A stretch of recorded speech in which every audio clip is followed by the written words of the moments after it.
ગૃહપ્રધાન અમિત શાહના ગુજરાત પ્રવાસનો આજે બીજો દિવસ છે। પરિવારજનો અને કાર્યકરો સાથે મકર સંક્રાંતિ પર્વની ઉજવણી કરશે। જગન્નાથ મંદિરે દર્શન અને ગૌપૂજન કરશે અમિત શાહ।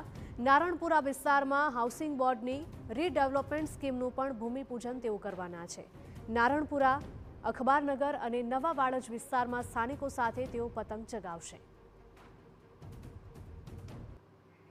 અમિત શાહનો વિગતવાર કાર્યક્રમ જોઈએ તો સવારે 10:30 વાગે તેઓ જગન્નાથ મંદિરમાં દર્શન અને ગૌમાતા પૂજન સાથે દિવસનો પ્રારંભ કરશે અને ત્યારબાદ સવારે 11:15 વાગ્યાની આસપાસ અમિત શાહ નારણપુરા વિસ્તારમાં Gujarat housing board redevelopment project હેઠળ સૂર્યા અપાર્ટમેન્ટ વિભાગ 2ના શિલાન્યાસ સમારોહમાં હાજરી આપશે।